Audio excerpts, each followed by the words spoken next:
Welcome, friends, to Stories Told Again.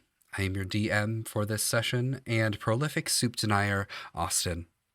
Now, today's question comes from a fan. Actually, it comes from our friend Chris over at Professional Questers, who wants to ask you all the question, what would you do if 10,000 gold pieces just were dropped at your feet? What would you do with that kind of money? What would you do with the kind of wealth that usually doesn't even come to people in their lifetime? Stockpile soup cans. Fuck you. Fire them into the sky and hope they hit some deity out there. Fire them at the voice in the sky. Yeah. Fire them at the foot. Just in spite.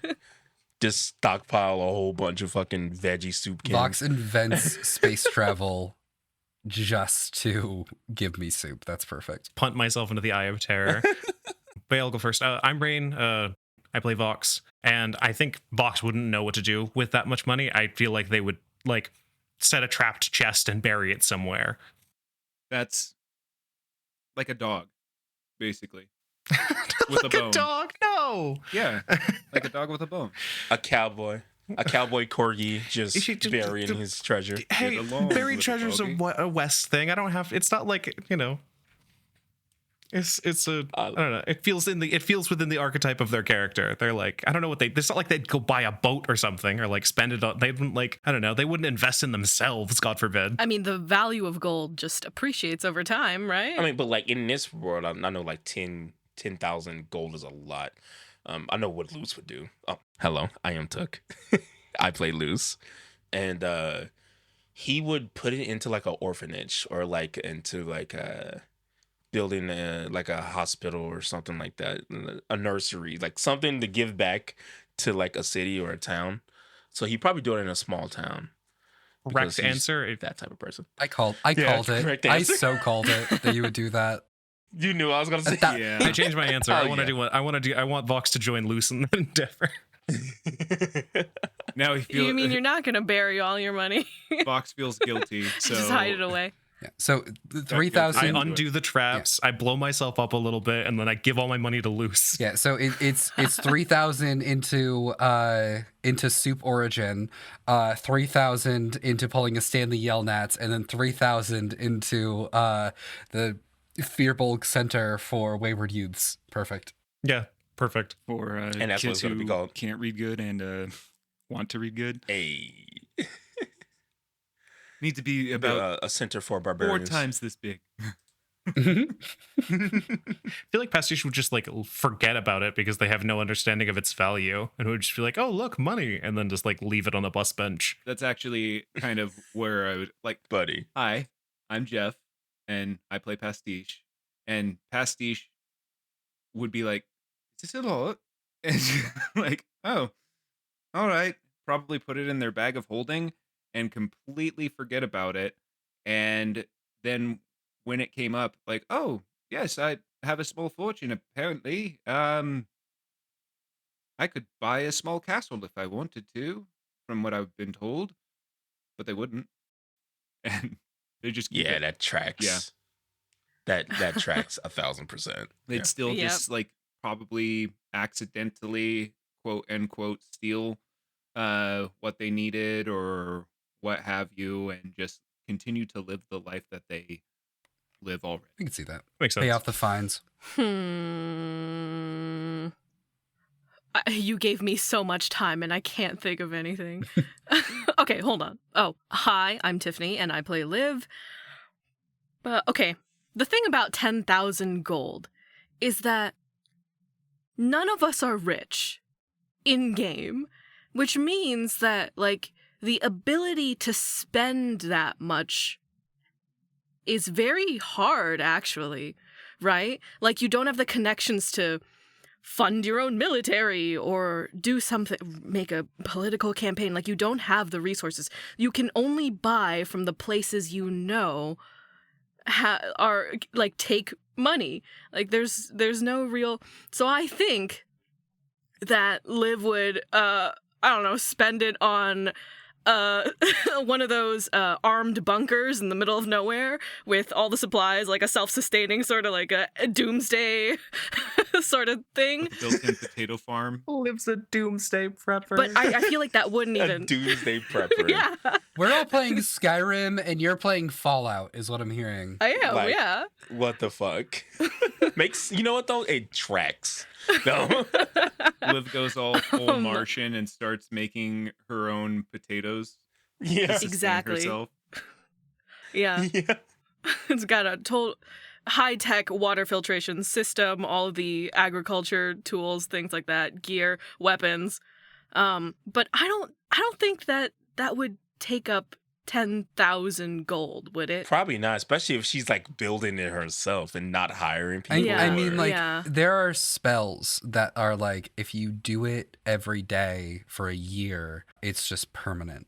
And I feel like knowing you, a lot of them are like glyphs and wards is one, which just makes your thing a haunted house that no one wants to go into.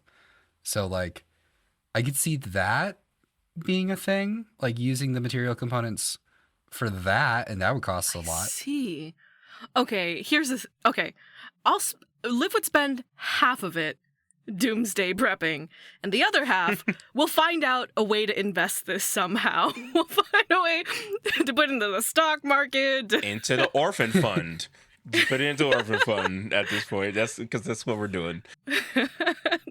We need to make money with this. Liv's the boss at the end of a dungeon Liv made. Oh my god. Yeah. That's Oh my god, hilarious. you're so right. Liv's a raid boss. She is the Minotaur. Holy shit. Yeah, She got a cool Ray Boss name. Just saying. try and kill the oblivion. Jeff is Yeah. playing Skyrim. I'm playing Red Dead. And Liv is playing Destiny. And Luce is playing Stardew Valley. I have a bunch of wheels of cheese in here. Or Stardew Valley. Yeah.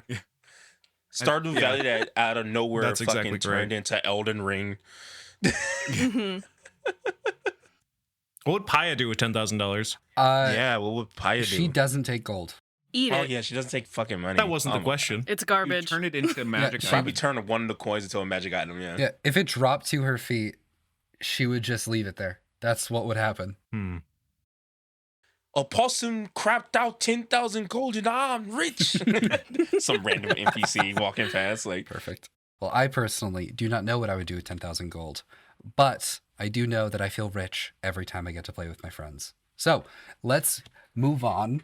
And future Rayne, please put in the transition music here. Where else would I have put it? I don't know. When you were all in hell, it was cool, it was comfortable, but there was no wind. There was no sound of the rustling of leaves in the trees. There was no crunch underneath your feet of soft grass and dead leaves. The moment that you step through the portal, that's what you notice first. The rain begins to fall outside as you hear thunder clap in the distance. As you breathe in fresh air, there is a comforting feeling in your lungs of you are no longer in a place of death, no matter how comfortable that place was. And that's when the smell hits you. It is humid moss and lichen, a small amount of whatever type of fruiting flower there is nearby. But there's just something underneath it. What could that be? It's something that all of you have smelled before in one way, shape, or form, but never so pervasively. And I think that's when each of you realizes in your own way, it's the smell of death. Somewhere in the world that you are right now has been tinged by death so severely that even in a place that appears to be full of life, it is still present. With this olfactory image in your head, you look up beyond the tree line and you see something none of you have seen before except for Luce at a very, very young age. It's a house, but much, much bigger. It's not like the thatched roofs and like the stone bricks and masonry of Hava or the wooden cabins and the occasional what appears to be like almost like a plaster-like substance in Slime, this is metal. This is glass and steel. It's glinting from where you are above a gigantic stone wall. And there's many of them, each of them so massive that it's very, very difficult to describe. Seeing enormity like this, it doesn't come into focus until you realize how small you are in that moment. And all of this is being undercut by the sound of Mia screaming in fear. What do you guys do? Duck down and like cover their ears real quick. Like, what's going on? Why are you screaming? No, we can't. And she looks over at Luce, and then she just sort of does a check on each of you. Casper's there as well. She's gonna make a survival check. Okay. As she looks, she notices that there is like a moss on one of the trees. She figures out which way is north. And she looks and she realizes, okay, this is where I am. Suddenly, Luce, you are picked up fireman style over your mother's shoulder. Mom, okay? She just immediately books it away, using her full movement and dash to get to where she needs to go. Are all of you following? Can I try to trip her before she goes? Yeah, yeah, you can. Why? It's the easiest way to stop someone. This is gonna hurt Luce so bad. It's okay. You're fine. You're a healer. I'm going to say this is an athletics contest. Okay. Because she is gigantic. She is barreling towards you. Mm-hmm. And you're rather small. And we're But I have armor. It's heavy. Okay. I'll tell you what. You can give yourself a +1 to this athletics check because you are so heavy with the armor. Nice. 14. All right. That is a nat 20. Okay, fine. Big people, fine. Okay. As you go to trip her, she grabs one of your pauldrons, lifts you up, and puts you on her other shoulder as she is booking it in one direction. Just hold on. Just she does this a lot. I'm sorry. I'm so sorry. Vox is gonna look over at Pastiche and be like, follow the barreling lady. Let's go. All right, try to keep up. You guys are going through towards that stone wall. Eventually, like the forest that you were in ends in like this gigantic clearing, and you can see that there are like a number of what we would think of as like surprisingly modern houses. These have very, very advanced looking like lamps and things that are coming on just as like the sun is going down. Eventually, you look off into the distance in the direction that she's running, and it's a series of towers, much smaller than like the large wall that it's at least 10 stories tall. And eventually she reaches this alcove of a number of different towers, and you can see a number of different what appear to be like wizard towers with a varying different aesthetics going on. You see one, it almost looks condemned. Not necessarily like boarded up, but there are like abjurative fields that are on like the outside of the building, powered by some crystals that are over like a number of keystones on windows and doorways. Luce, you recognize this building. This is Carp's Wizard Tower, when he was still working for the Arrivi Collective. As she runs through, she screams on the top of her lungs. I'm going to say she's raging right now, just for flavor. As she screams, "Hail the outcasts of Ivory!" The fields go down, and she literally jumps over one to get inside the house. Decrepit is a weird way to put it. It's just everything is untouched. It is a time capsule of 10 years ago for a person that is very much not the person they are today. As you're looking around at everything, there is just a thick layer of dust on top of a couple of magical focuses and comfortable chairs. There's a very large painting on the wall that you know because you posed for it, none of which have been touched in at least a decade. So everyone will see a baby Luce, like a very young, like barely 5 foot tall Luce. As everyone comes in, if all of you are heading into this tower, you all. I don't have a choice. That's true. I'm sorry. I think that is quite weird that we're going into a place that looks like it could be haunted if we're scared.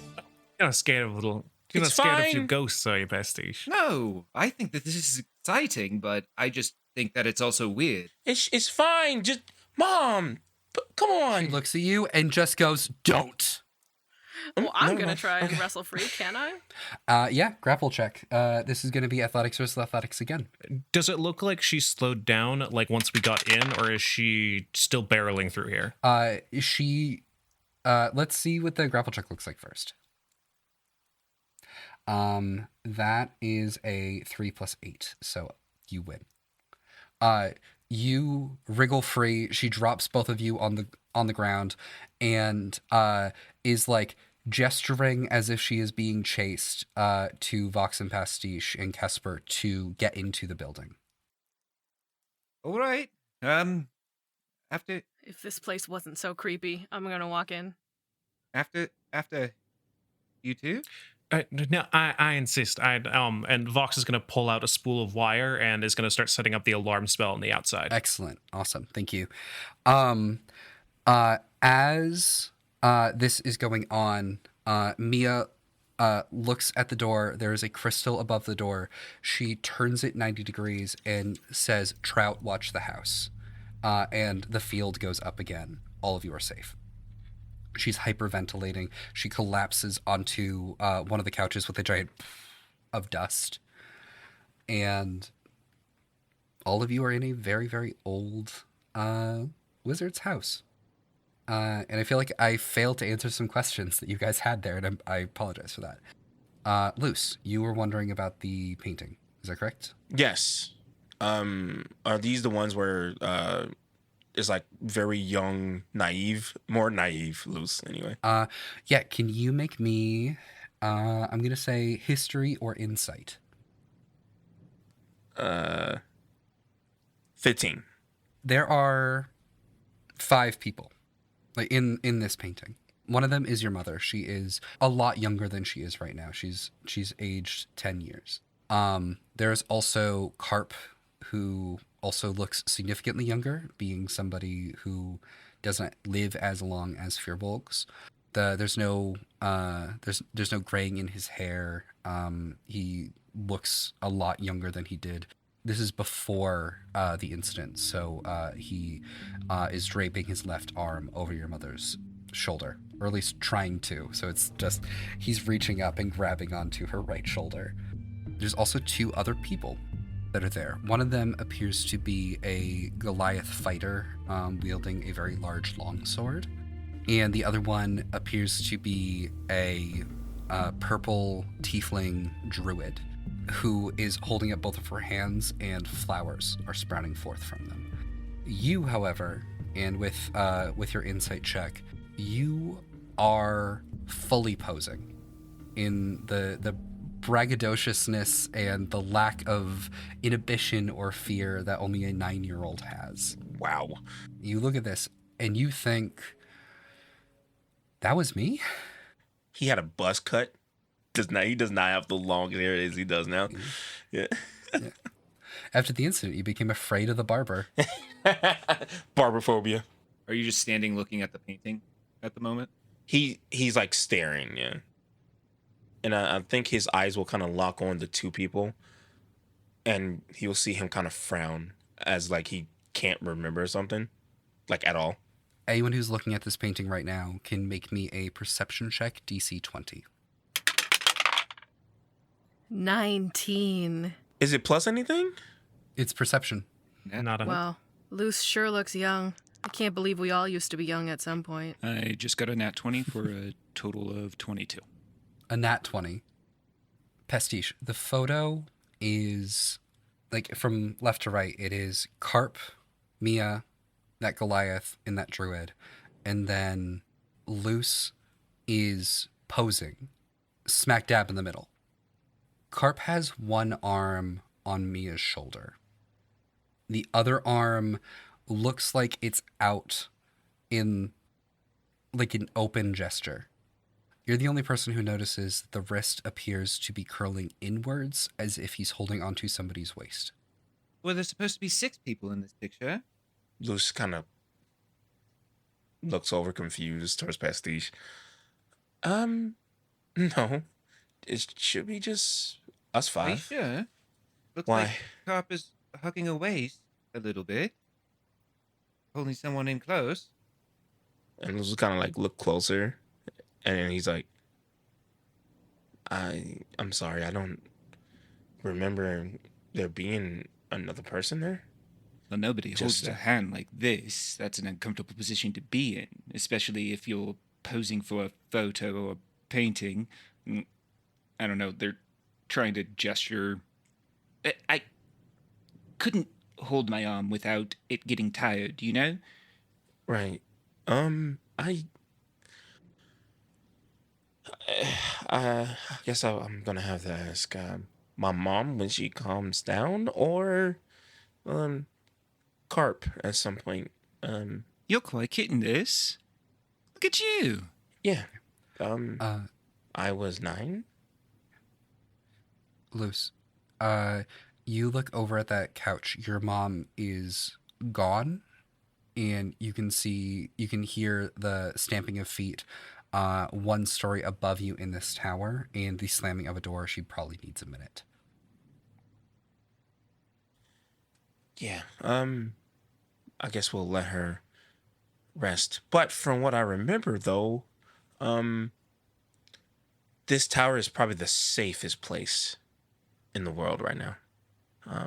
Yeah, she booked it over here. So where are we? What is this? What is happening? Yeah, I'll click the alarm spell close and like, yeah, Luce, what the fuck is going on? If I'm being honest, I don't know why she freaked out. But okay, but I feel like I might have said this before, or maybe not. My mom and Carp was in an adventure group called the Outcasts of Ivory, and they're pretty. They were pretty popular, or I guess we were, because I was a part of the group. As a child. Also, as a kid, Dangerous. yes, 9-year-old. very dangerous. Yeah, that was kind of poor planning on my mom's part. But honestly, I don't know why I was there. Well, I've heard childcare But is expensive. I was. Ain't that the truth? Apparently. Well, actually, you're right. Yeah. But so this is one of the towers. This is like the tower that was gifted to them, and Carp turned it into a super safe haven. So pretty much next to nothing could bother us here unless some serious shit Well, happens. I'm thrilled that we're protected. However, she did just scream all the way here, so I'm gonna keep watch. Yeah. Luce, with that statement, can you make me a history or arcana check? Okay. Both are shit. I'm throwing this dice in the trash. This is the second time I rolled an 8 in a row. 9. You don't remember exactly why, but you do know that towers are really, really important for wizards when they're really strong. I'm positive, like, the group was just really strong in general with their talents, including my mom. So only important wizards get these type of towers. So Carp is probably still an important wizard to have more than one tower. So here we are. Welcome to my old home. Oh yeah, I had a room. Are they compensating for something? Compensating? Like, what do you mean? Compensating for endowment? I would assume the larger the tower, Right. the bigger the I think wizard. the bigger their magic, right? Is that what you mean? Yes, the bigger the magic everywhere. Fox is shaking their head and doesn't say anything. Is he compensating for something? That's what I think. Is Carp? It's his carpensator. Yeah, he's compensating. I like that. You're funny. Thank you. I knew we would get along. I knew we would too. Luce will kind of like look confused at that comment, and he go, "Well, make yourselves at home. I will start cleaning, and now we get to relax. We get to relax." Oh, and you watch finally his shoulders actually start to drop from like being on edge for a while. Do you drop? There's a couple of different places where you can drop. There's the couch that your mom dropped in. There are like a couple of stools. Each one appears to be like there's like a stone. There's like a stone chair. There's one that looks like it was originally like it looks like it's been completely overtaken by like some sort of moss. And there's like a blue crushed velvet one as well that appear to just be like singular like chairs around like this very large fireplace. You know that like that really old commercial about like not doing drugs and how the kid will like melt into the seat. Luce legit like walks over. You can see him start to physically melt as he go to like the little blue one, the blue velvet area, and just like sit down slowly. And he will actually take his jacket off, like his I almost say cloak or accoutrement for the first time. Luce is tatted, by the way. I feel like I've never mentioned this. We've only seen the one tattoo of like the turtle. Yeah, on the hand. Yeah. The turtle. Yeah, the turtle in his hand. But like he has like these like kind of like similar to his mom, but like not as intense. Like kind of like up his arms a bit. And he'll just kind of sit there and you see him starting to like calm himself and like actually take deep breaths. Well, I assume I could help a bit with the cleaning. They take off their jacket and set it to the side and start rolling up their shirt sleeves up to their forearms, and then just kind of go up over to the couch and kind of just like wave their hand over it. Like it doesn't really look like they're doing anything. It's like, become clean, go clean. And you actually just see the dust start to disappear off of it as they cast prestidigitation throughout the place, like just starting to clean up all of the dust. Using prestidigitation as a broom is the best way to use it. I love that. It's kind of like, as you guys are cleaning, I would like each of you to make me an investigation check. KK. Okie dokie. I'm not very good at cleaning. Box is not cleaning. 12. My dice have betrayed me. I have rolled an 8 on this one too. What is happening? Oh my gosh. 13. 9. Okay. 10 above are Pastiche and Liv. Pastiche, you are cleaning the couch, right?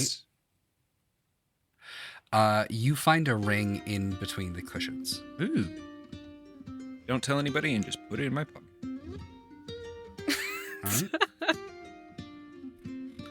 All right. Liv, where are you cleaning? Let's say just the floors.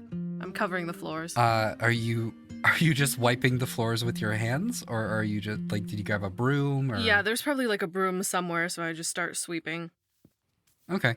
Sweeping into a little pile and then giving it to Pastiche to magic it away somehow. Nonchalantly, not even looking at what Liv keeps bringing over to them, they just wave their hands above it and it disappears again. And like the whole time, Convenient. it's just Pastiche saying, become clean, with all of their gestures. And it's working, and none of you understand why it's working. I think I see this, and I wanna go. Wait, is that how it works? If I just say "become clean," will things become clean? And I'm just gonna like when no one's watching, I'm just gonna go to a little corner and just go like, become clean, and then nothing happens. Nothing happens. As you are sweeping up, you're sweeping by one of the chairs, and the broom hits something, and it just looks like a stick. Oh, beneath the chair? Yes. Yeah, I'll pick it up. What is it? It's in the way. It's in the way of the brooming. You don't know. But as you're doing all this, as you're going about, Mia finally calls down and says, "Luce, can you come up here?" Luce will like finish like wiping off the rest of the furniture and like helping Pastiche with that, and noticing him just magicking away the dust, and he'll just kind of leave it to Pastiche and then start up the stairs. Okay. Now what's going to happen next is going to be a private conversation between you and your mother. Do you want the other 3 players to leave the room? Ooh, how much do I like you guys? Yeah. I think I'm okay with you guys listening. I think it's okay. You know what? No. I want to hear, but I am going to go against what I would usually do, and I'm going to let this be a mystery to me. So I will deafen myself. Okay. I appreciate that. I want to hear. I'm listening. I'm listening to all of it. Okay. Because Tiffany's like, give me that tea. because I don't understand why ever since people's parents started showing up, it seems like they've just been dragging us into their own things. Valara came in making us feel happy weirdly, and I didn't appreciate that emotional manipulating effect. and now this one has picked me up and tossed me into a tower. So I would like to know what is happening. Okay. Okay. What about you, Rayne? I feel like as the editor, I should stay, but myself, I want to deafen, so I'm in a conundrum. Well, the thing is, as the editor, you'll hear it before, or you'll hear it. That's true. That's I'll true. deafen myself. So I'm gonna deafen too then. All right. Okay. I just wanted to introduce the option now because later on, a couple of episodes from now, there will be a time when I'm going to need you guys to do this. That's all. Okay. So I just want to introduce it now. Okay. Sounds good. As you come up the stairs, you see your mom draped over what it literally looks like a fainting couch in this parlor. There's a very large magic circle that is glowing yellow slightly on the ground.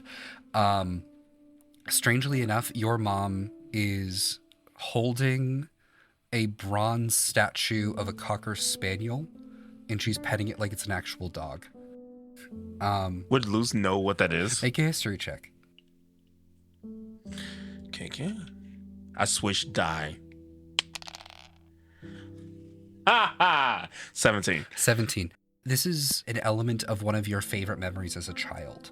Something that you would do when Carp was babysitting you, or you just, he had a few extra spell slots at the end of the day, would be, he would take this statue of a dog, which was very, ruddy in a bunch of different places, but it did that thing where it's polished on the top of its head and on its nose and along its back. And you would use the animate object spell to give you a friend to play with when you were a little kid.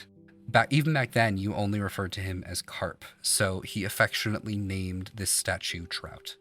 Oh, that's fucking cute.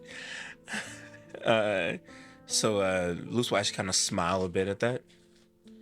All right. You have Trout, and I'm assuming you feel better? A little bit. This is one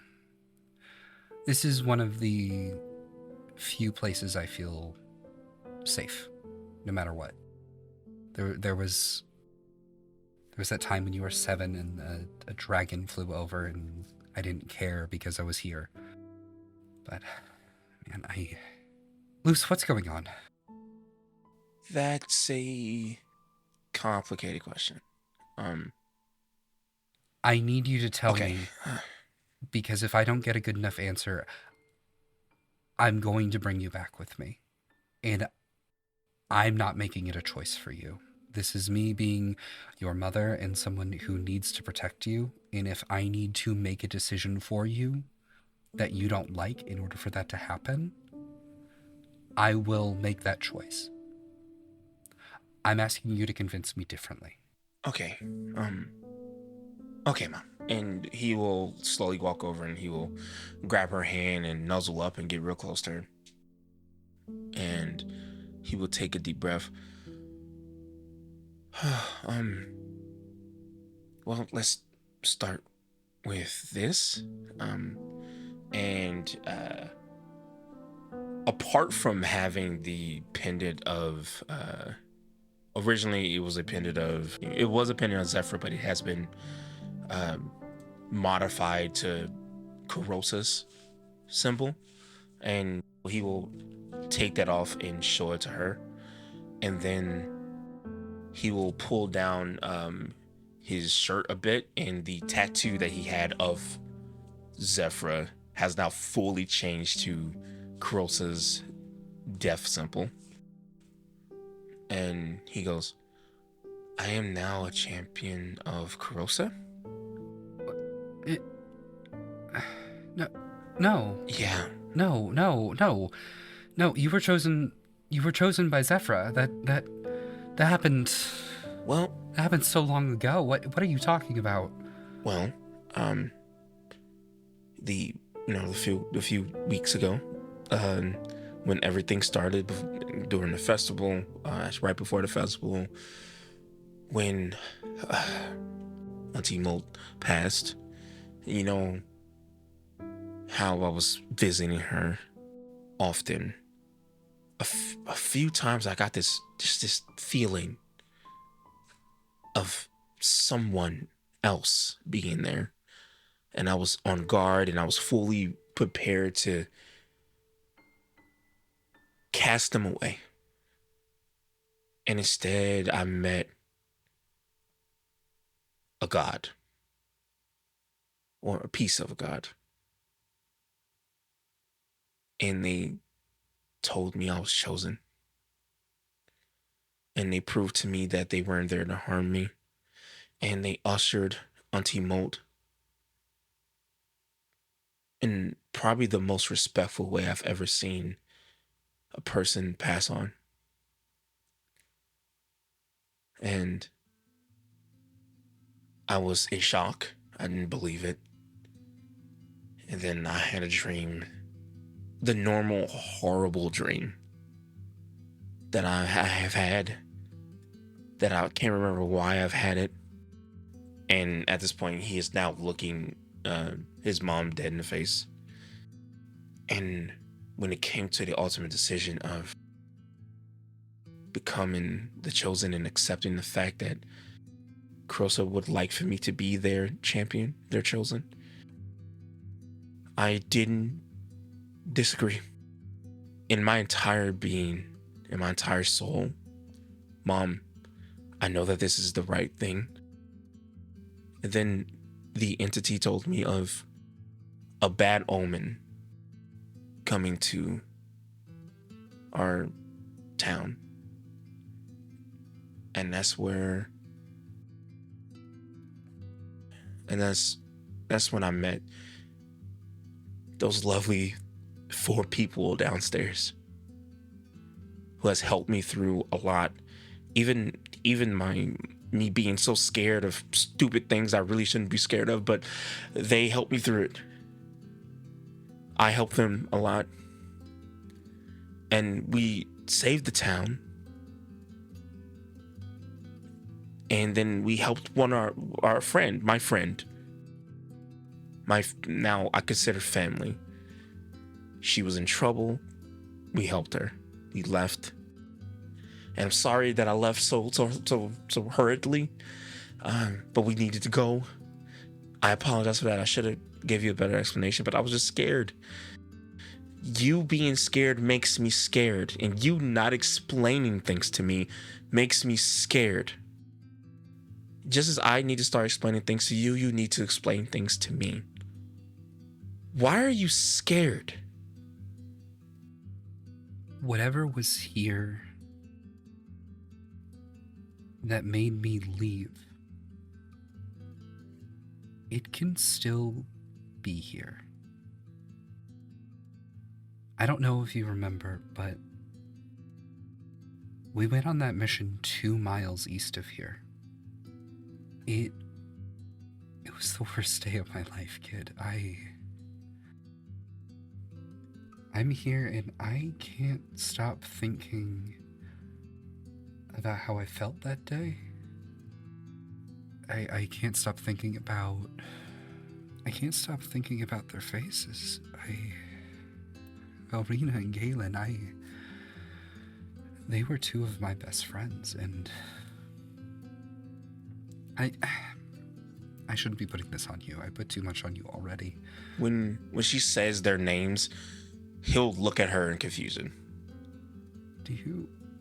But he doesn't say it, but he is very confused on who she's talking about. Do you not...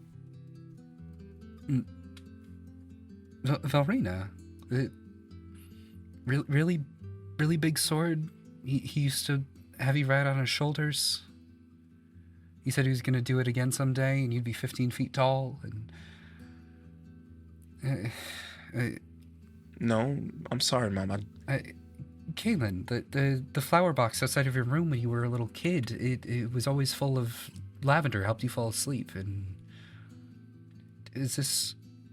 I don't remember. That I honestly, what you're talking about, I don't remember at all. It would, I mean, I have a nightmare all the time, but I don't know if that's connected to what you're talking about at all. That nightmare happened here, Luce. It was nearby, and I try not to be scared in front of you. I can't die. That is true. But it doesn't mean that I'm not completely terrified right now, because this was the closest I've ever come to dying. In a lot of ways, it was the closest you ever came to dying. I'm your mother. And if I put you in that position again, then that's on me. And if you're saying that you want to be an adventurer, sure, follow in the family footsteps. Follow in mine. Be a fucking butcher if you want. That's a much safer path than this. Right. But and like you see him kind of pause, and then suddenly he just started kind of like touching his stomach a bit, and he gets that feeling of like uneasiness. But he goes, I think you know better than anyone when fate tells you what you're destined for and what will happen if you don't even attempt to follow that path, that bad things will happen. Or maybe even worse things. I was told that bad things will happen, and that if me and the others aren't there for it, that it would be worse. And when I was told that, all I could think about was somehow some entity or something finding a way to get rid of you out of my life, and I don't want that. Okay, Mom? It's just, and you can see him starting to like tear up, and he's starting to hold his stomach like even more. The moment you say that, she looks a little bit angry. She interrupts you and says, nothing is ever going to take you away from me. And that's why I got so scared that I had to escape Hava. If you're gonna... Okay, Can you make me a persuasion check based off of the things that you've already said? Ooh, okay. Persuasion. Or insight. I'm gonna do insight because it's +7. 19. Your mother didn't say that she left Hava. She said that she escaped. I'm sorry. Escaped? What do you mean escaped? Hava. She snaps out of it a little bit and says, "Kid, you need to check your fucking messages.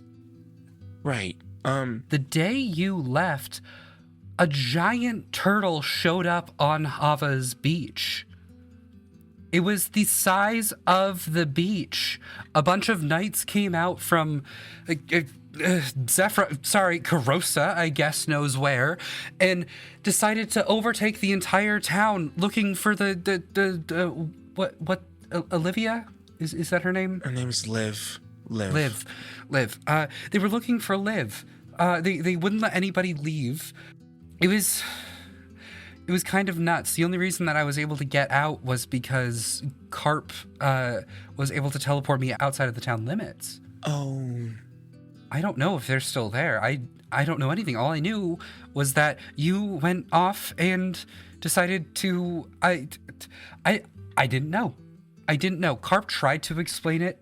Didn't really do that well. He said you died, and then I punched him, and then he said what actually happened.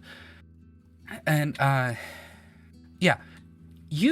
She's fully out of it now. She's fully in mom mode, and she's like, by the way, you said you were destined for something? Was that destiny not to, like, say bye or say what was happening or anything? Or she's, like, fully mad at you, but, like, in a mom way, which you know how to deal with. So I'm going to say from now on, persuasion checks have advantage. Okay. He just goes, Mom, you scare me. Not in like a, bad way, but... I scare you, so you decide to me. do something that's going to make me the scariest? See, like, I wasn't expecting you to, come to hell and burst through a war. I am your mother. I would do that for you any day. Hell you talking I love about? you. I love you too. What the fuck? Okay, Mom. Okay, just, then, can I ask you questions, if that is okay? Just... Yeah. You said I almost died, right? Yeah, you did. What is this? And, like, he lifts up his stomach and you see the old wound, like, where the liver should be. That thing went after you. We all tried to get out of the way, and Carp put up a shield spell. It protected you non-fatally, but he lost his arm. Oh. You used the last of your spell slots to close up the wound best you could, and well, after that we ran. Okay. That explains the stomach pains I have. To kind of bring it back a bit also, why did you bring a child along with you on an adventuring? In an adventure? That's a little... Because I did back then what I've been doing for your entire life, trying to protect you. Right? Thank you. Would you rather I kept you with friends? Because all of my friends were in my adventuring party. And Yeah. couldn't exactly take you to, like, your grandparents' place, So it was just this. It was all I had. And plus, I thought you were getting a fun experience. No other kid gets to be an adventurer that young. You start off early. You're a silver rank in the guild. You still are. Yeah, I am. Well, yeah, most people aren't until they're like 25. Yeah, I am. I forgot about that. I'm sorry. I don't know why I've forgotten all this. Can you make me a persuasion check?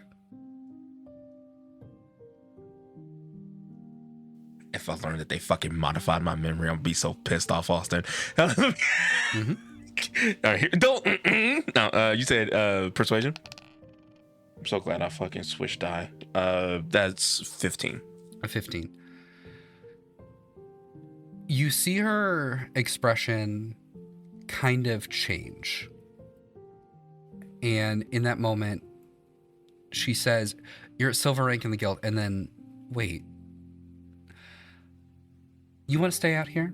You want to help your friends? You want to fulfill your destiny or whatever without your mom tagging along? Yeah. You're going to prove it to me. Okay. You're part of the guild. If you're going to want to be an adventurer like you are, you're going to do this right. You're going to register your party, and you're going to take on a job that I choose. And if you are able to accomplish it, go on your merry way. But if not, you're coming home with me. Right. Okay. I think that could be a bit of a like a vacation for us in a way, in a very weird way. A Also, vacation? you're still. Yeah, we've been dealing with a lot of. You can see the past episodes like flash through his eyeballs, like, and it just lands on the burning building with the demon Terminator just kind of standing there, like. Perfect. And then he goes, "Yeah, okay. I think they'll be privy to that after some rest. And you're still like a gold rank in the guild, right? No. I'm platinum rank. Oh shit. Which means that you are gonna oversee everything we do. Cool. No. You want to do this? I'm not leaving this tower. I'll go with you to get registered, but after that, I'm coming back here. Oh. Shit. Okay. I have that sorry. that mom adrenaline going through me right now. I can't keep that going for the rest of the day, okay? That is fair. Mom? Thank you. Don't let me down. Okay. I will go in. She puts down Trout as if he is laying down on the fainting couch. Grabs a blanket and tucks him in. And then walks outside, points to the four of you downstairs and says, "You all with me," and just walks outside. Become clean. Okay. So, all right. Yeah. Why? Before we continue, what were you guys doing while that conversation was happening? Sitting outside the door, trying to listen? What else? That's it? Yeah. Okay, so she opens the door and goes, "You all, yeah, you're all coming with me." Yeah. Pastiche wasn't paying attention. Vox is still downstairs, probably at the doorway, just keeping an eye on the perimeter. And Pastiche has been cleaning because the mess actually or like all of the dust kind of bugged them. So it actually looks pretty immaculate around. It's just at least in that area now. It looks the cleanest that it has ever looked, probably, because Carp didn't keep like a clean place. At least what we saw. She walks downstairs and she's like, "Oh, good, you guys found the switch. Okay. Yes. Do you guys have..." Make a deception check. Very good. Second. It's a 16 on the die, plus 6. So, 22. She goes, "Oh, good. I'm glad it still works." Do you guys have magic items, right? They're gonna be checked at the border of the city. You don't have anything sentient or dealing with divination, anything like that? I have this cool sword. Okay. The Fey I Assassin have a gave it to slightly me. less cool sword. I've got my multi-tool, but that's about it. And then a handful of the magic items we picked up that we should probably leave here since we did kill a guy. Someone for told him. me that. We also have all the things from Paya. Yeah, that's true. That too. What's a paya? Oh, she's Possum in a hat. Shopkeep. she's the devil incarnate. Sure. Yeah, probably. She's not even like phased by what you guys are saying. I'm sorry, we're just gonna go into town now after all that? Shouldn't we, like, figure out what we're doing? Yeah, you guys are coming with me, and I'm going to tell you what you guys are doing, if you want to continue. No, thank you. Hmm. We have our own plans. We have our own things. I'm not going to follow you around. Mia, all respect, you did kind of come in explanation here while we're safe. It might be worthwhile beforehand. We also did just step out, and there's a lot of things we probably should talk about. I know you're in a hurry, but it might be worth taking a minute. You're not the boss of us. Are you in the party with my son? Yes, but just because... Then I'm the boss of you. No, that is Transit not property. the case. And I'm sorry, but you could think that, but that is not the case.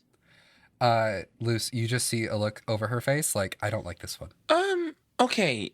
Yeah, no, we should talk. No, we do need to talk. I'm sorry, we do need to talk. Okay. Can we We'll go tomorrow. rain check Fine. it? Maybe Fine. tomorrow. Tomorrow morning. Yes. Yep. Crack of dawn. That's not going to Where happen. are we going tomorrow? What is the plan? There's going to be an We- adventuring guild. We are going to register. You guys are going to take a job. Why? A collective guild? It's No. independent.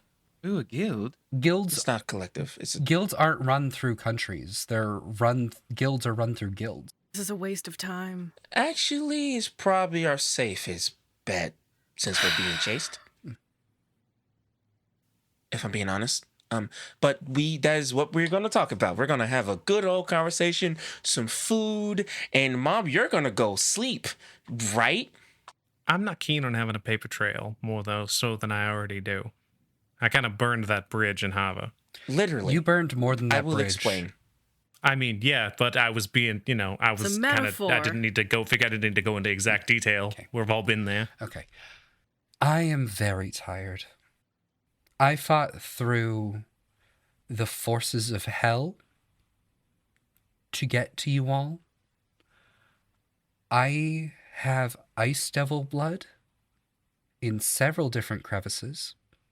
So I'm going to go take a shower. Truly too Nobody much information. asked you to do that. I do like her. I am going to go take a shower and then go to bed. So you guys do what you want. There is a kitchen down the hall. The food never goes bad. Have at it. And she goes upstairs. Okay. First thing tomorrow, we can talk about this. And I'm going to flick a match into the fireplace and cast Create Bonfire. Nice. Cool. I will prepare food and then we talk. So, do you want help? I like to cook. Yes, please. All right. It should be pretty easy because everything is already kind of there. It's weird. You'll see. Just come on. I'm going to sit in front of the fire. I'll join Liv. So how about we start with Vox and Liv? Where is Kesper?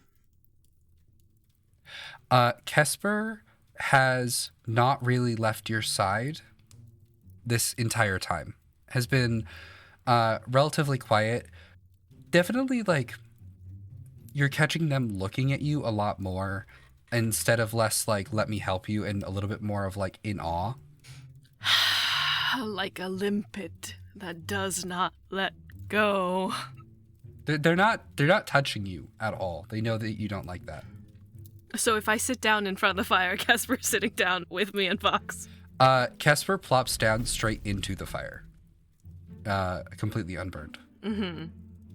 All right, seeing that, Vox is going to get up and stand off to the side and start smoking.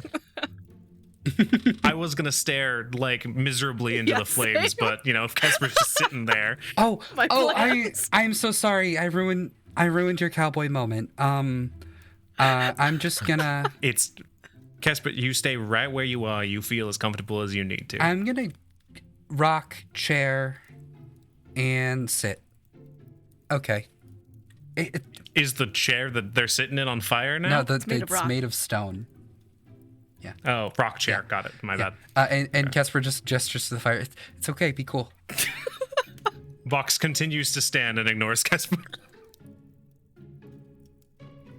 I'm gonna take out that pact seed that we almost all of us took, right? Everyone took one. And I do, except for Luce, I think. And I know for a fact that Vox just straight up ate it. Mm-hmm. And so here I am, in front of the fire, sort of like turning it over and examining it a little bit. And I'm just gonna go, what happened when you ate this? Vox looks down over towards Liv and then kind of looks at their hands and like pulls their gloves off. Make a medicine check. I don't feel any different. It's a natural one. It tasted weird. That's all you got right now. Doesn't seem to have any immediate effect. I suppose it's a seed, probably hasn't taken root yet. Valara said some crazy stuff about this. And you just ate it like it was nothing. It's not like I got much else going on. I think, given our circumstances, it'd be foolish to not take power given freely. I don't think this was given freely. I think it comes extremely attached, and I glance at Casper, to something else that can never be unattached. Fox shrugs. Maybe so. But the threads that bind us are so rarely as simple as this. I don't know what the effects will be. I know they spoke of devotion. I'm not a god botherer like Luce is. I don't know. Maybe I just need something to believe in. Did you believe in Serve? No. Don't get me wrong. I cared for Serve more than I cared for anybody else in the world. He took care of me when I was left behind. They said you said that you'd been running in Optimus all your life. And now there's a devil out for your head, or has been out for your head since you were born. Apparently. I still can't wrap my head around it. If what Valara said is true, and it seems like it is, this is a lot more than I ever thought could have been the case. Especially considering what a poor job of trying to kill me they've done. Is it that hard to kill a child? I wouldn't think so. You'd be surprised how resilient children can be. I mean, I'm gonna attest to that. I think in very different ways, you and I are real similar. I think we both had to fight to survive. We just maybe learned different lessons from it.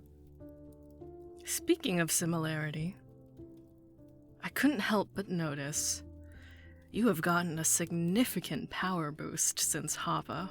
We all did, didn't we? It was when I got and I'll pull Scuttle off my hat and have him just kind of race across my arm and shoulder. That's when I found this and actually got a chance to look at it. And I'll like pull him into my hand and turn him over and just kind of look over the multi-tool that Scuttle is. It looks like it's from... I left something similar like this at Harbor, and Austin, can I make it just a general intelligence check to notice something about Scuttle? Yeah. Because I want to see if Vox's maker's mark is on the bottom. That's a 15. What is your maker's mark? Vox's maker's mark is a very simple carved cut V, like arrow pointed down, and then clipped with a arrow cut across pointed up to make it almost like a diamond shape with a line going through the point. So it's almost like a diamond, but the top of the top V is pushed center down, so it crosses on either side. So it like X's on either side, and then there's a line going through it, like a stylized VA, but inverted. There is a Maker's Mark. It's not that one.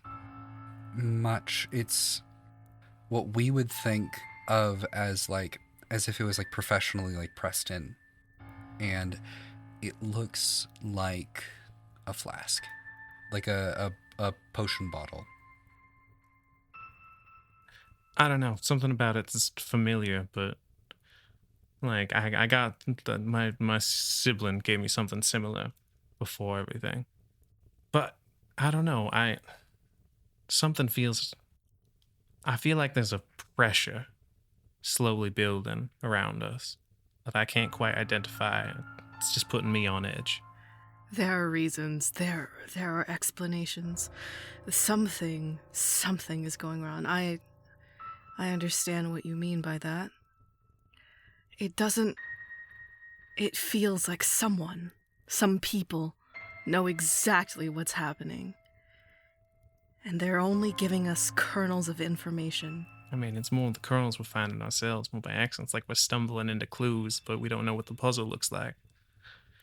It's the same thing with the corpse ritual at the beach and all of it pointing to us, the dimensional aura, or whatever you'd want to call it, around us. Dimensional aura. I mean, do you know where you were born? Maybe... but Luce was definitely born from Mia, I assume. And Pastiche dropped from the sky, I guess. Grew from the earth. Fell like an apple. No, I had, I guess you'd call them parents. I come from a village. It's called the village cradle. It's community druids ruled over by the voice of various elements, kind of a circular nature. My father was the head, the Vox Ortus, the voice of dawn. Important people. Too important to raise the children. Well, raise both their children. And so they left you with serve. No. I said it maybe a little jokingly before. I'm short for a furbolg. What I said was very much correct. I was a forest child.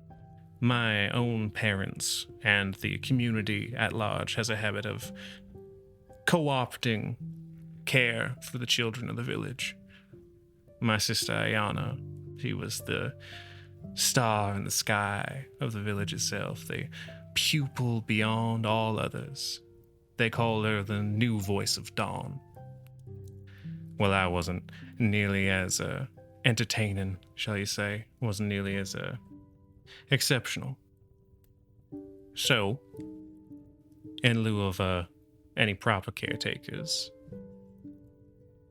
I'd be left out. No plate left for me at meals, last to be served. Locked doors when I came home to the sleeping quarters at night, And, I was a troublemaker myself, constantly rallying and raving for attention. I said we were similar, and while I didn't have people actively trying to kill me, I do know what it's like to be left out to die. Then, is it as strange to you as it is to me, the way Valara and Mia behave? I try to think of it as how it's supposed to be, as opposed to it being something different. I don't know if I like that. I certainly wouldn't want a Valara in my life, or a Mia. Well, maybe something not so overbearing or free to allow you to do as you like. But can't hurt to have some support, at least in a little bit. It's what Serve ended up being for me. I don't know if I would call that support.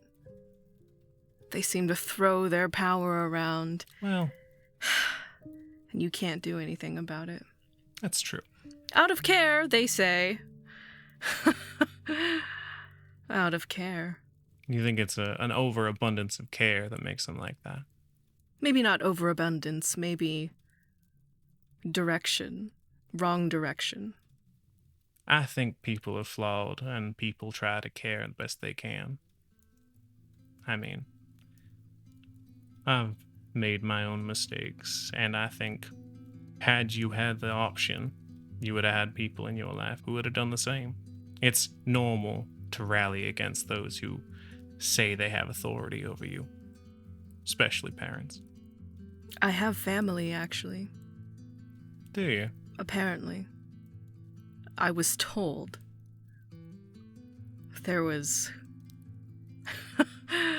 oh man, there was a religious leader in the Order of Optimus, and he tauntingly, whilst throwing me outside, talked about some sort of mother, and he knew who that person was.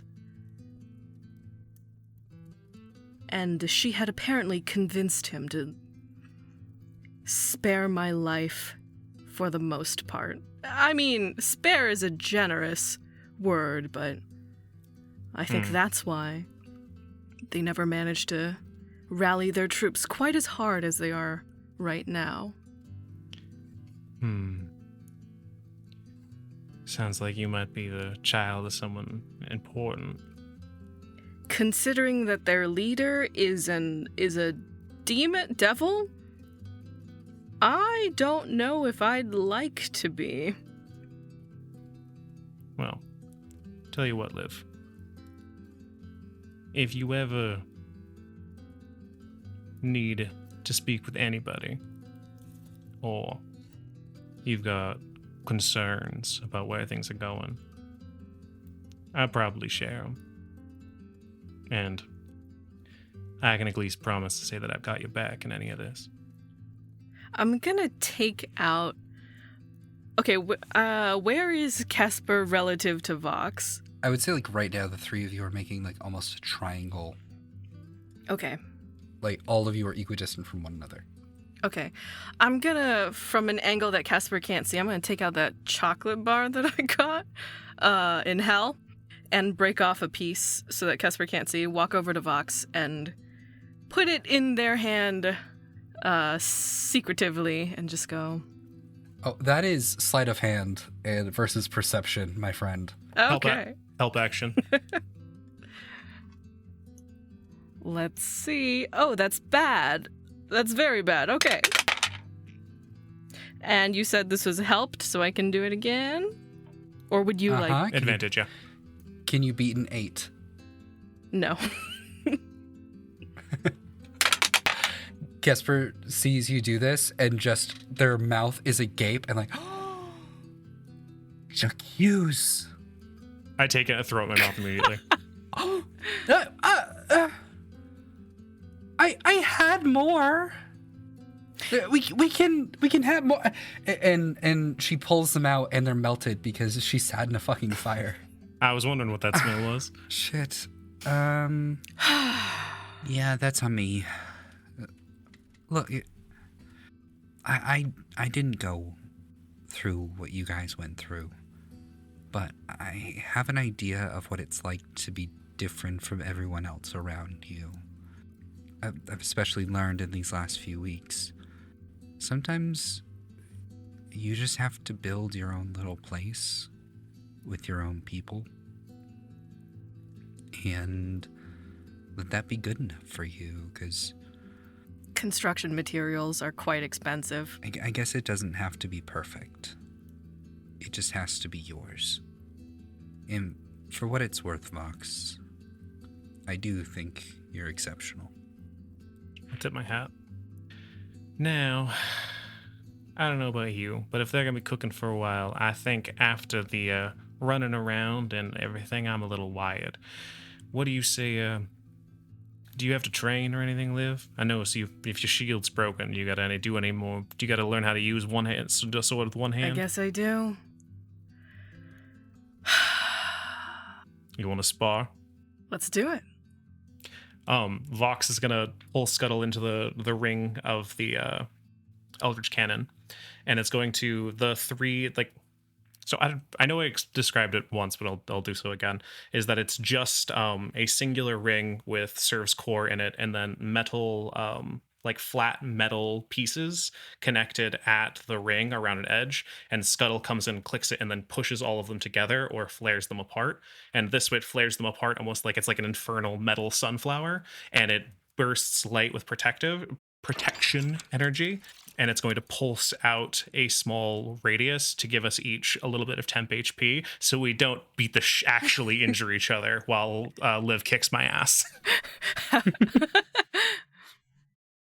You guys go downstairs. There's like a training pit basically in like the basement of this place, and Also, just another side note that I think is going to be hilarious about this is that Vox doesn't have any like melee weapon. Vox only has pistols, so I'm just going to like. You're gonna pistol whip Liv? Well, I was going to say for this, can I use the walloping ammo and then just collect the ammo afterwards, or does the ammo break and I can just like make it like blank rounds? Oh. Make me a luck check, DC 10. I was gonna say we can just fist fight. Oh, that's fun too. But I mean, again, I have -1 strength. Okay. Austin, that is exactly a 10. You lose a single piece of walloping ammo, no more. All right. You guys do that. Luce and Pastiche are preparing a bit of dinner. You're in a surprisingly like well-made and well-stocked kitchen. You're noticing that like the dimensions of this tower are a little bit wonky, as if it's like a little bit bigger on the inside than it is on the outside. As you head down the hall, there are already like some very like nice sweet smells coming out from it. But yeah, what do you guys want to make? What do you want to do?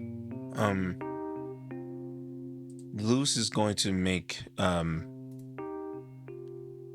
actual vegetarian or vegan food for Pastiche and not his version of it.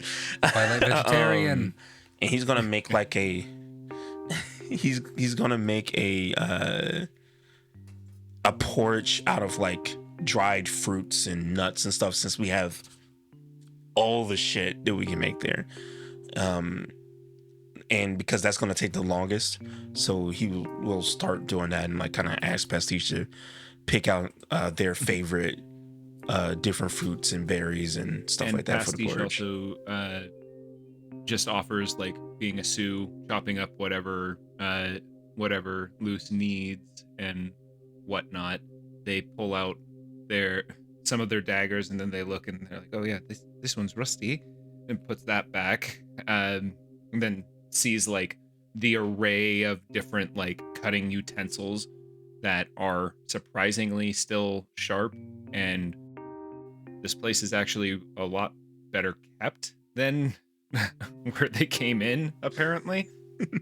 So yeah, they just grab like basically a cleaver and start chopping up like some of the bigger fruits that they pick out. Like there's a larger, almost like it looks like a melon, but as soon as like they cut into it, it has like the flesh of a peach inside, and just start slicing it into like really thin, almost like prosciutto type slices. And Luce's, this is where some of the personality he gets from Mia kind of kicks in a little bit. And he is very OCD about his kitchen. You're starting to notice. But he's being very gentle about it, though. He's not being, like, forceful at all. He's like, no, Pastiche, this, like, here you go. And, like, just kind of, like, showing what he wants instead of not, barging in and telling you what to do about it. And as they're kind of cooking, he's, like, watching you cut stuff and kind of takes a moment.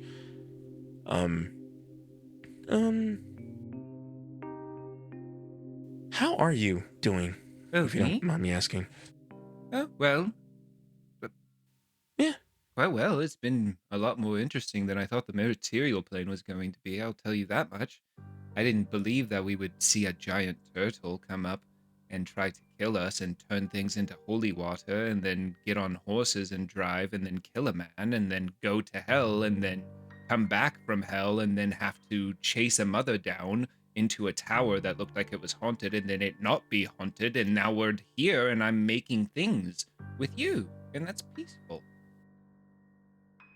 I'm gonna make lamb pie for the rest of us. He just kind of slowly like goes over and like he grabs like all the flour and the water to start making the dough and everything. And he's like, yeah, that all There was happened more too. so fast. It was quite fast. That's true. How are How are you? You can't see him because he kind of has his back turned to you, but like he does like do that thing where he makes a thinking face, because I don't think anyone has asked him that for real, not even his mom.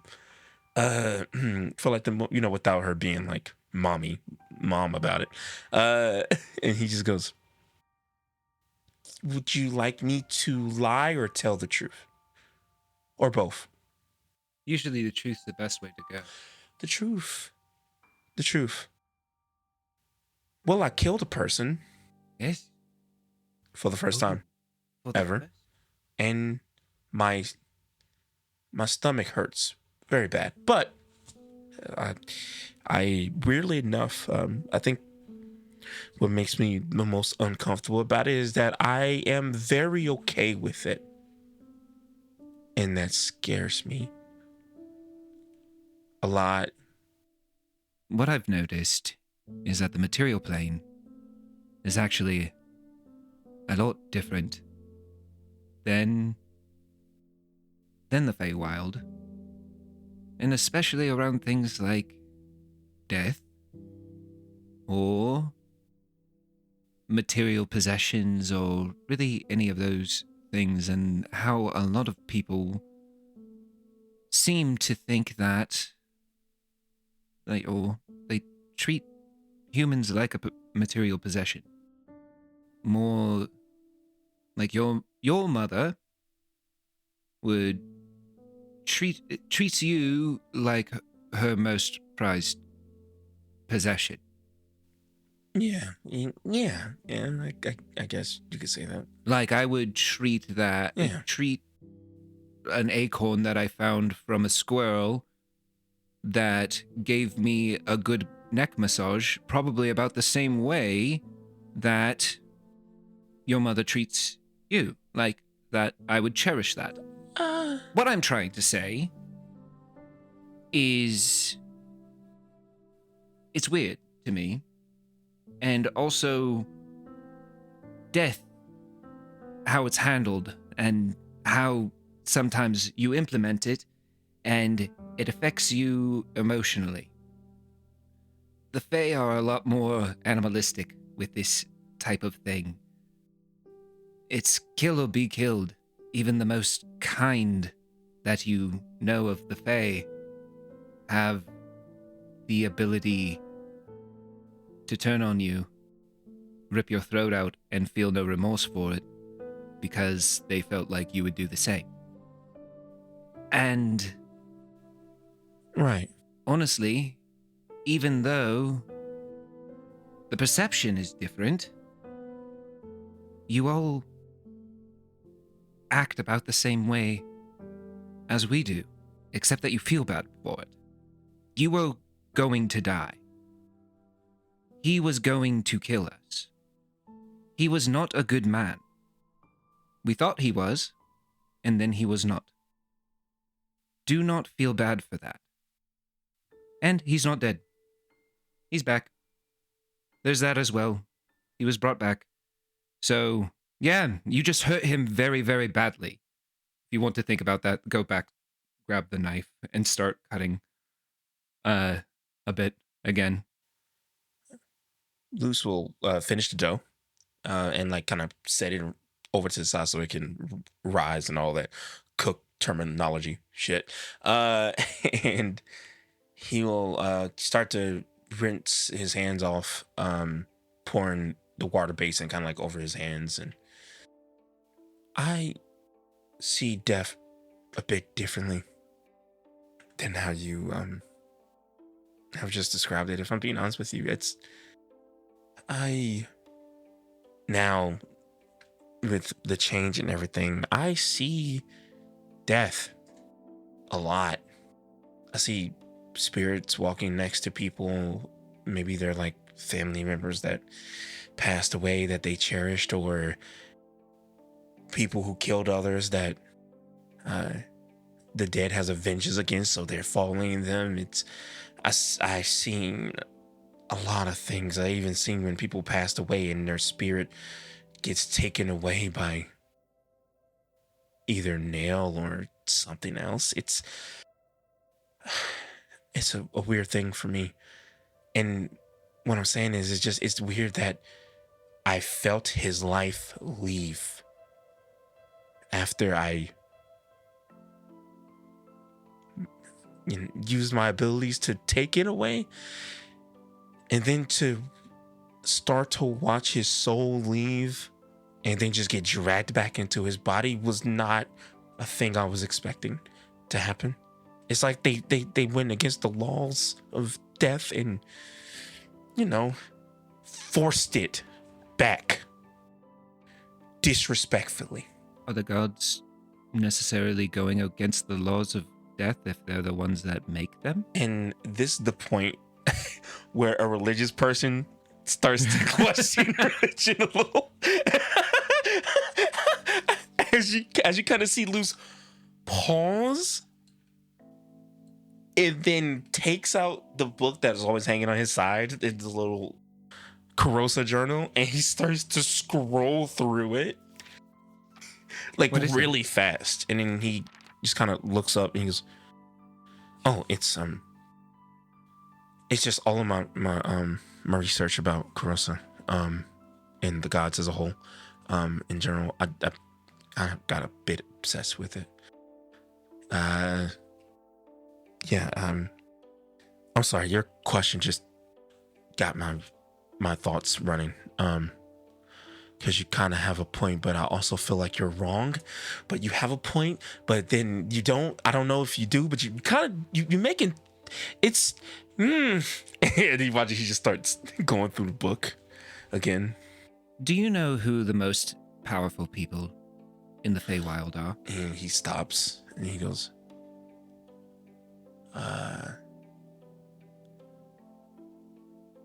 "You guys have like kings and queens or something like that?" Yes, we do. Oh, okay. But do you know why they're the kings and the queen? No, I do not. Or the princes? Or the princesses? Right. No. It's because they're strong enough to be that. It's just like a god. They're strong enough to be that. They get to make the rules. So, if you are making the rules, you can change the rules. Okay. Are you saying that we all have the ability to change our fate or mess around with it? Yes, I believe that anything can die. And just because something is as powerful as they are, that doesn't mean that there isn't an end to their story. Just like there could be an end to anybody's story. I said this to Vox a couple nights ago, but I believe there's two ways that you can leave this world. You can leave with people sorry for the stories that you will not touch. Or rejoicing in the stories that you will not touch. I think that death is death. And unfortunately, even though we wanted it to be, Gilgamesh's story's not over. Should be. But somebody keeps bringing it back up. Renewing it. For some reason. Yeah, that makes me very uneasy. Also, can I admit something to you? Sure.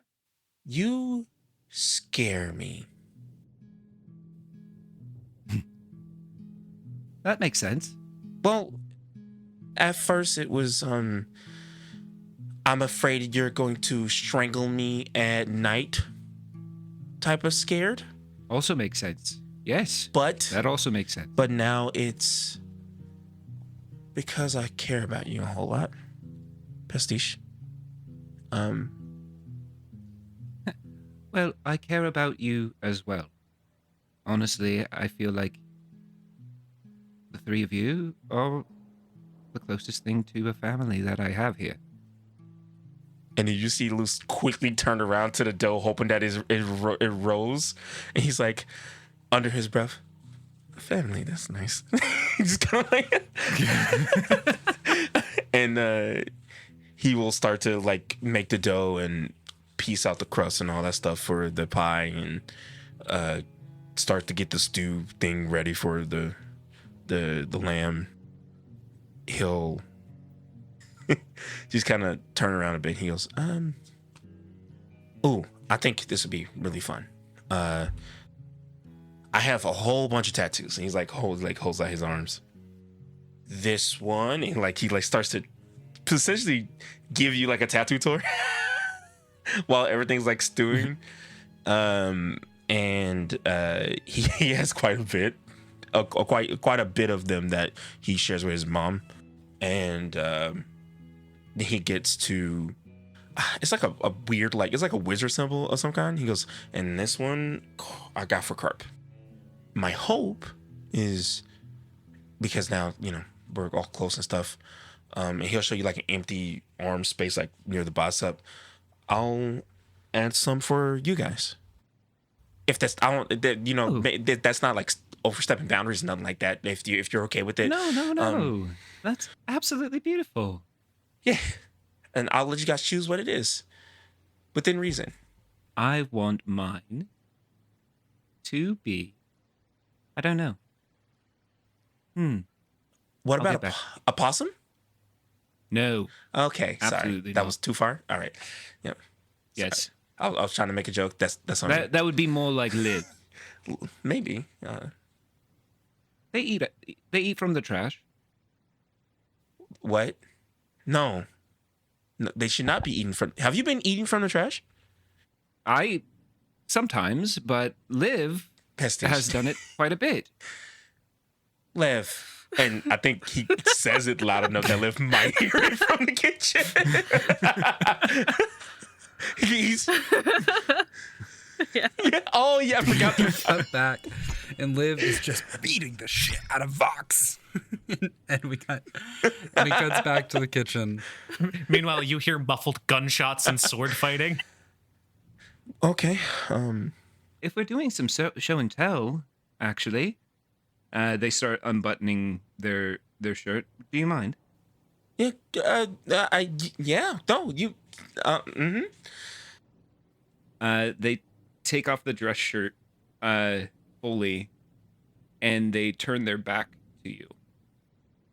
And at first you see just like pale skin. You see their ribs, then their spine throughout. And I tend to hide these quite a bit. Just because, usually they scare people. But they slowly turn around. And as they do, you see all over their body different scars of different sizes. 2 inches long, like everywhere on their upper torso. I don't know how I got these. Oh. But a changeling knows what's real and what's not. And I like to look cleaned up, so I don't show them. This is the true person that I want to show you. Oh, these are so cool. And he just like goes into full like cleric, like mode. And he's like, okay, that's I did give this one to myself. That's actually where I stabbed myself in the kidney. yeah. Just recently. But, yeah, you saw that one. Yeah, about but that. Most of these. About that. He just slaps his arm. Don't fucking do that again. That was scary. A deal need to be made. Okay, maybe next time have it be like stabbing me or Liv. She can take it. Just I like something. Just don't. That's so bad. That Don't give me the opportunity to stab you. and he gives you the look like I feel like you would do it. Like that's the kind of look he gives you. And then he goes, but yeah, I'm a bit of a weirdo about entries and stuff. If you wouldn't mind, I think these are beautiful, if I'm being honest with you. They tell a story, and I like stories. But if you wouldn't mind sometime, if it's okay, if I can examine them, and I'm curious to find out maybe what type of weapons maybe did this or things. Yeah. Maybe it can help you remember what happened, maybe. Sure. Yes. That would be great. I would love to know where they came from, but I just remember that I've had them since I can remember. Okay. I'll help you figure things out. And you watch he kind of pulls out like a separate, like smaller book, and he writes Pastiche's memories on it. I got you back. Oh no, the stew. He like turns and the stew is like like almost boiling over. Oh no, the porridge! With that, you all have a very nice dinner. You bring up a bowl to your mother and leave it outside of what you remember to be her bedroom door as a child. It is very nice. It is homey. And I think most important, it is safe. For the first time, you're noticing slumped shoulders.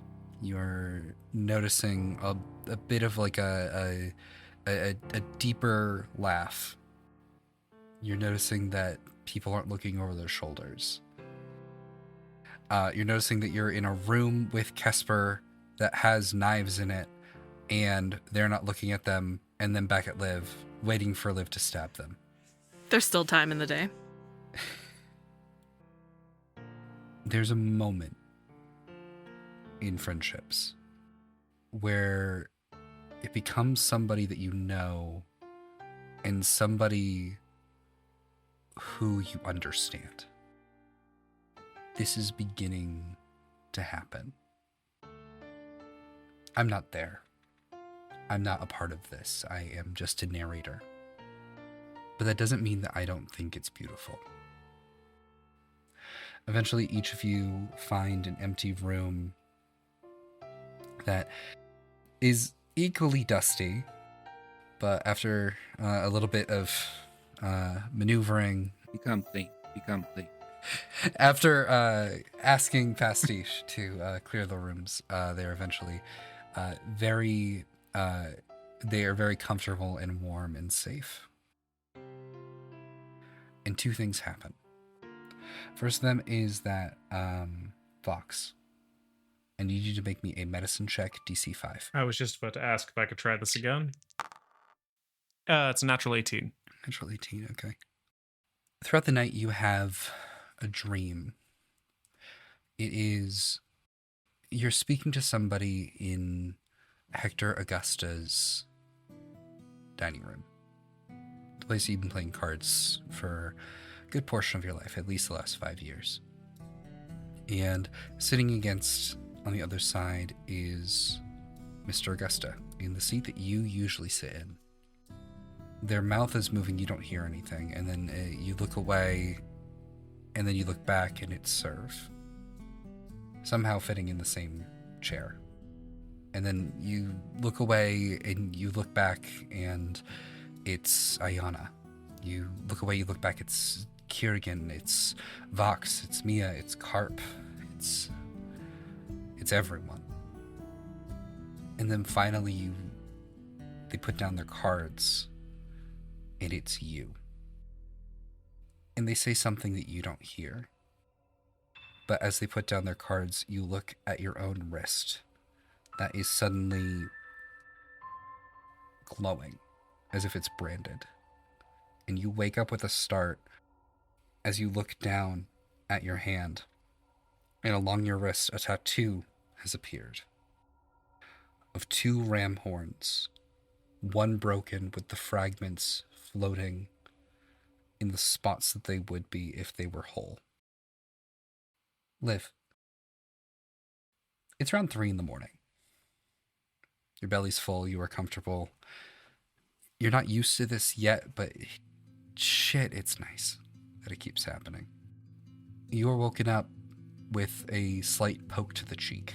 I'm slapping that away, pulling out the sword. Who is it? Hey. Never wake me up like that! Not again. Please, no. Some people knock on doors.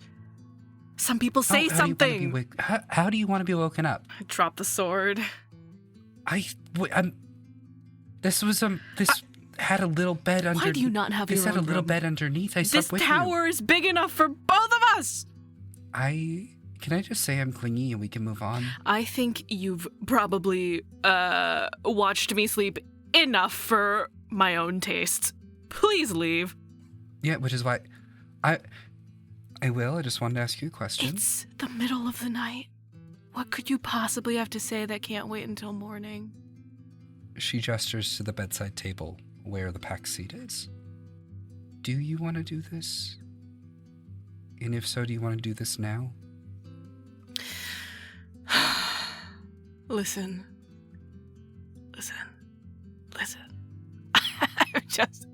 I've just had my entire life be upended by some crazy information that your parent dropped on me. And not to mention all of the other stuff this entire party is going through right now. I don't think... Why do you want me to do that so badly? I barely know you. Insight or persuasion? 12? Insight? What Casper says next is true. I just want to protect you. You're going through a lot, and with this, I can protect you. I don't know what's going to happen tomorrow, but I know you're safe right now, and if something happens and we didn't do this, then it becomes my fault. Why? Why would it be your fault? If Makatus showed up himself tomorrow and slit my throat, how would that be your fault? Because with this, I can get you stronger. I'm not just looking at you through a window anymore, Liv. I'm here. And in this small way, I can help you even if I'm not. So I'm asking you, as a friend, and when they say friend, they are looking at you with a resolution in their eyes. Please let me help you. Tell me something about yourself that I don't know. You have spent so much time watching me, which, let's just say, incredible breach of privacy, but whatever, it's fine.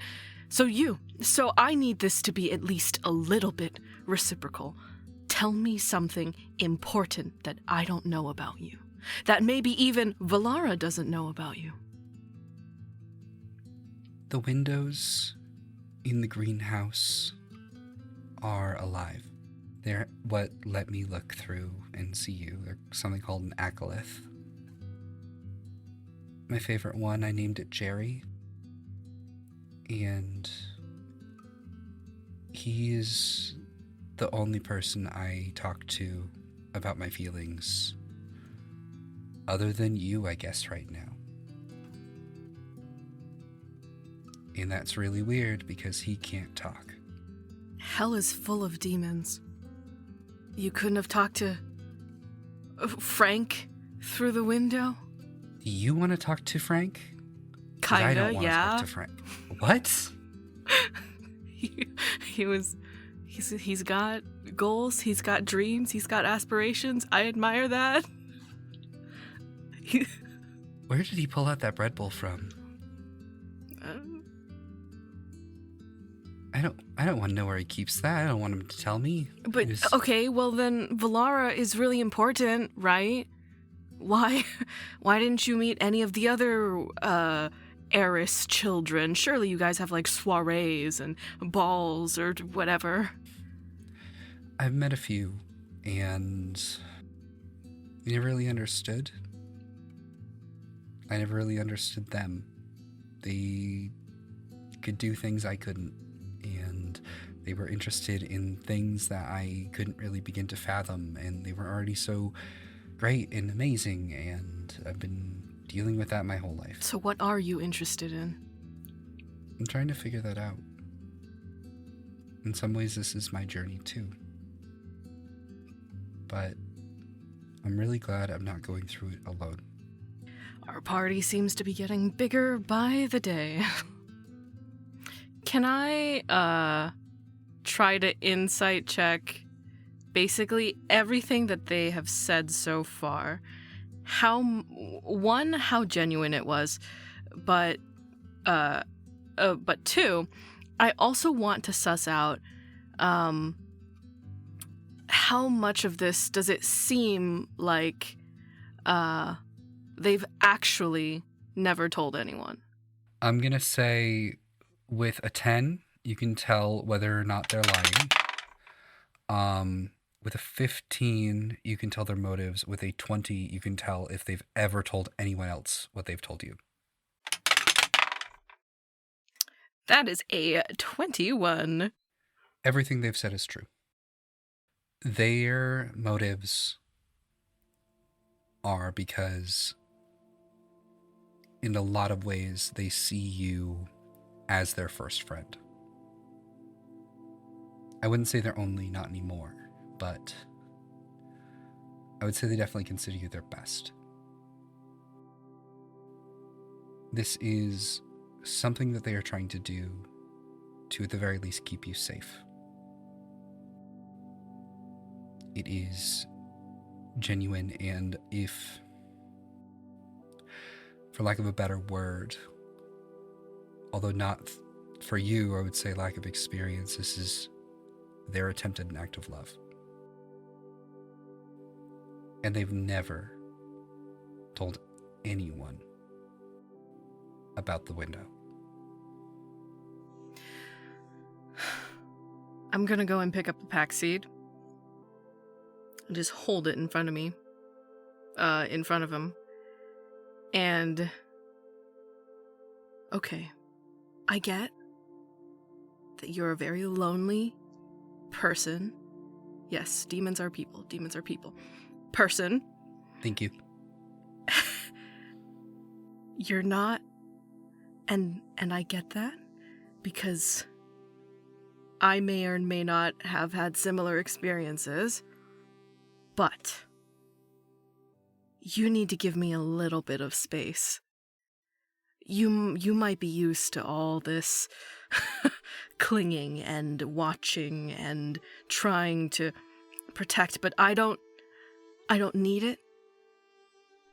And I don't even want it that much right now. And I appreciate that you are willing to help. And it's... well, not so novel anymore, but it's good. But I need you to trust that I'm not just gonna say goodbye. Please let me have my own room back. And then I'll eat the seed. You'll eat the seed if I give you your own room back? Okay, not just the room. If you stop following me at every second, everywhere that I go. Hang out with Pastiche, you like them, right? It's the same. Yeah. I like all of you guys. I'm sorry, was I making you uncomfortable? I know I come on strong. Uncomfortable is a word, sure. Let's go with that. Listen. You're here to find yourself, I suppose. What you like, what you want to do. And that has to be found outside of me. You get that, right? I do. So do it. And then I'll eat the packed seed. The moment you do, you feel your chest tighten. It doesn't even dissolve into like a liquid. It doesn't even become soluted. It just becomes something outside of the physical space. And you feel something beyond just nerves and neurons firing. You feel something dig into your very essence. Liv, you have leveled up. You are now level 5. You take on the Warlock Pact of the Fiend with the Pact of the Chain option. And I want to ask you 2 more questions. The mark on your head. Do you want to change it? No, let's keep it. They can come and get me. Liv, as this happens along your arm, there are words that appear in Infernal. You still can't read Common. You definitely can't read Infernal. But you know what this says because it's etched in a place beyond language. What does it say? We save each other. Or whatever. Casper goes, "Oh, finally, thank God." And they explode again. Pastiche! Become clean my room again, please. Become clean. Become clean. Stories Told Again is a podcast, game mastered and produced by Austin Bakke, and performed by Tiffany Veprinski as Liv, Rayne Eldridge as Vox, Took I Guess as Luce, and Jeff Barry as Pastiche. Editing by Rayne Eldridge. Mastering by Tiffany Veprinski. The logo and all artwork is done by Beelzebub Hairbinger. A link to their work can be found in the episode description. Lore keeping by Jess the Cleaver. Website and social media by Chelsea Louis. Be sure to rate us 5 stars and follow us on social media, link in description. Thanks for listening, and welcome to the story.